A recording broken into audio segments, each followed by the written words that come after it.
you've been around even just the past couple of weeks, then you know that here at I Love Jeet Kune Do, we've been embroiled in lengthy sesquipedalian discussions. So today I'm going to take another shot at describing a viewpoint on the history of these debates and what have you, and use another arrow from my quiver, the quiver that I'm using to try to put an end to all of the bickering. Hello, everyone. This is Dwight Woods, the Jeet Kune Do Rebel, and welcome to the I Love Jeet Kune Do broadcast number 181. This is the one about Jeet Kune Do, one tree, but perhaps too many branches. As you're logging in, if you'd be kind enough to say where you're logging in from, hit the like button and feel free to continue doing so throughout the broadcast. If you're catching the simulcast over on the YouTube, please be sure to like, subscribe, and hit the notification bell as well. If you enjoy my work and you'd like to support the program, consider making a purchase over at jkdrebel.com. Click on the Rebel Gear link where you'll see stuff like this. This is my take on British royalty. Ha ha ha ha. All right, this is a JKD Keep Calm t-shirt. But of course, the best thing you can do is to share this video and spread the word about the I Love Jeet Kune Do broadcast. Okay, so I know that I, like many others out there, think that the whole our JKD versus their JKD nonsense has gone on for way too long. In fact, I've always kind of believed that it should never have been allowed to start in the first place, but we can't fix the past. We can fix what happens now and what we go forward with.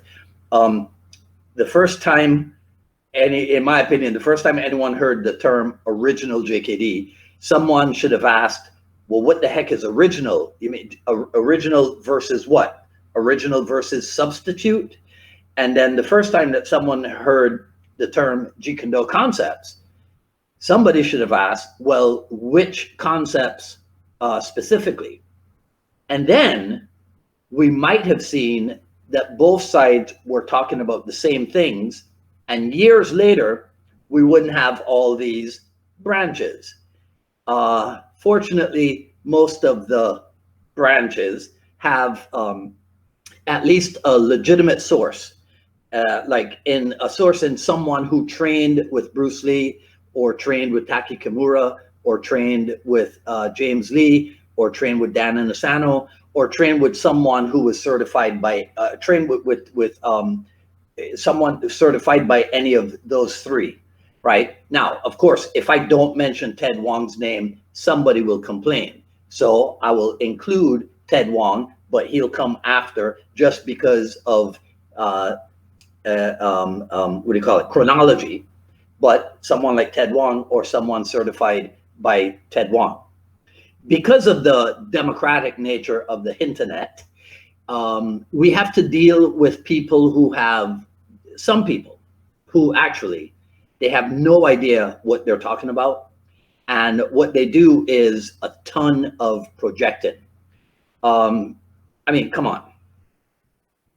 In the past couple of decades, Brazilian Jiu Jitsu and the UFC and MMA have all come along, and they've made us much more aware of grappling and ground fighting and what have you. But just because we all love Bruce Lee and we think Bruce Lee to have been one of the greatest martial artists ever, there's no need to try to turn him into someone who had an in-depth knowledge of grappling, unless you can verify that beyond belief. I'm not saying that Bruce Lee couldn't grapple or that Bruce Lee didn't have a rudimentary understanding of grappling, but don't try to turn him into a judo or jiu-jitsu black belt, okay?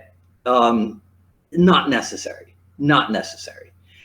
All right, so to get back to the history of these debates and what have you, I think that it all started, as a lot of these fights start, in the press, right? So back in the 1980s, if I have my facts straight, in the 1980s, Dan Inosanto wrote a column for Inside Kung Fu, and the title of that column was "In the 20th Century." So, unless you knew that, unless you knew who Dan Inosanto was, the name of that column, "In the 20th Century," would not at all indicate that it had anything to do with Jeet Kune Do. Inosanto wrote that for a number of months, and then when he stopped writing that column, it was, for all intents and purposes, replaced by a column written by Ted Wong. And that column, in other places, I have said that it was called Original Jeet Kune Do. That's not correct. It was either called Classic Jeet Kune Do or Classical Jeet Kune Do. And this appears to be where some of these discussions started, fueled by magazine articles that would suggest that one group is stuck in a time warp, and what they do is merely to imitate Bruce Lee, and the other group is saying that JKD is merely a concept, and so any art or combination of arts can be Jeet Kune Do. And that kind of thing is promoted in the magazines, then picked up sometimes unwisely by some people, and then what the magazines put out is what they start to put out, and then their people in turn start to put out stuff that really was designed to drive a rift between groups of people who actually, like the title of today's broadcast indicates, groups of people who actually have one common source. So again, if you think about it, it's just like, to a certain degree, like religion, one common source, and then we have different branches, right, from that one tree. Smart people, just like they have with religion, they will realize that with Jeet Kune Do, the actual truth lies somewhere in the middle. And I think it's not a coincidence that Bruce Lee, as a philosopher, was very big into the yin-yang concept, the idea that that they're not disparate elements, that they're actually complementary halves of a complete whole.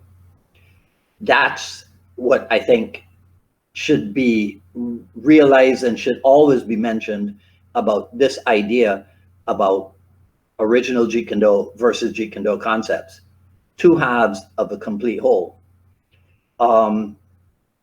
You can read where it said that Bruce Lee's original teachings contain with them the concept of independent inquiry. There's no two ways about it, right? So I have a quote here that's taken from a Linda Lee article, and it says, "Learning is definitely not mere imitation, nor is it the ability to accumulate and regurgitate fixed knowledge. Learning is a constant process of discovery, a process without end. In JKD, we begin not by accumulation, but by discovering the cause of our ignorance, a discovery that involves a shedding process." And I think I'm actually going to take that quote and turn that into a broadcast of its own. But anyhow, moving along. So Bruce Lee studied martial art technique as well as philosophy, right? Martial philosophy and other philosophy. So there should be no surprise that he taught technical and philosophical stuff, right?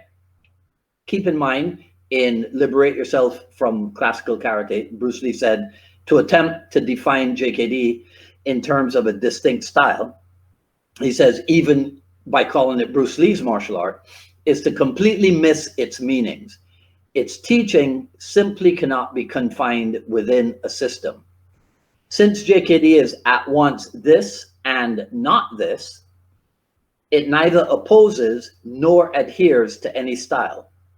To understand this fully, one must transcend from the duality of for and against into one organic unity that is without distinctions. Understanding of JKD is direct intuition of this unity.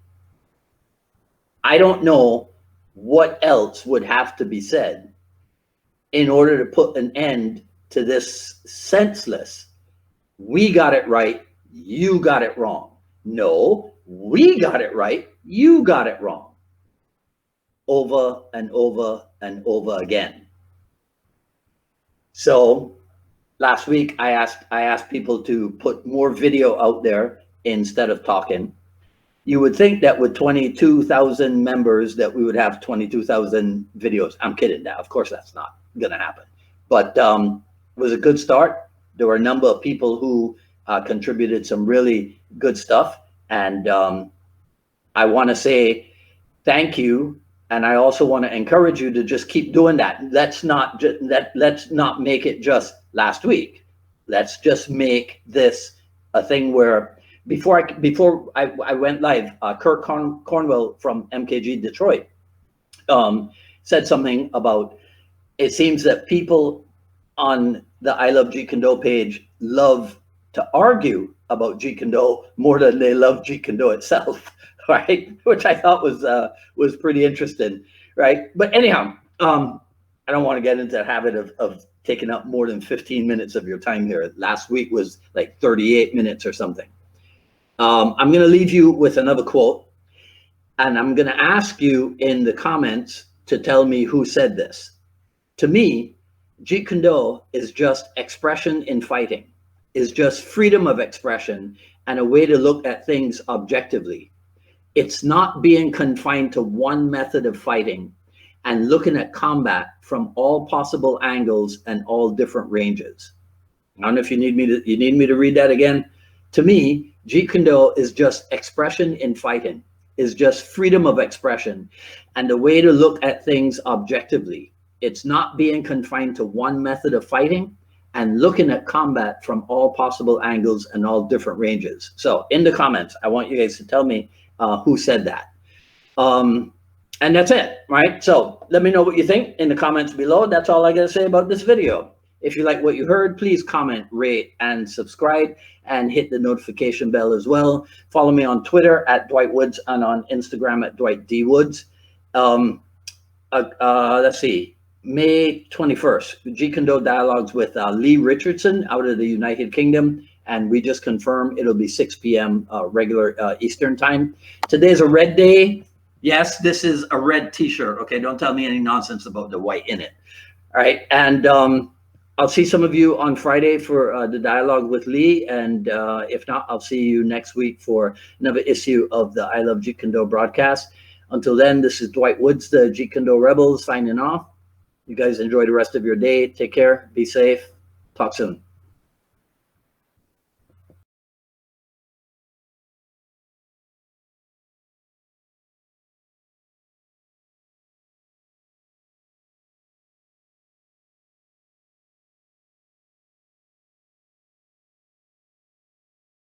So we start with 4 hits. So jab 1, cross 2, hook 3, and cross 4.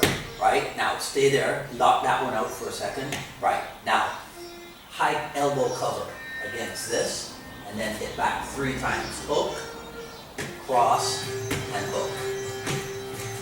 So in with 4.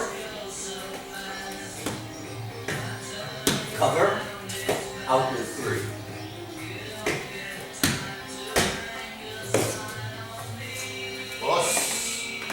Piece of cake? Yeah. Piece of cake? Okay. Start there.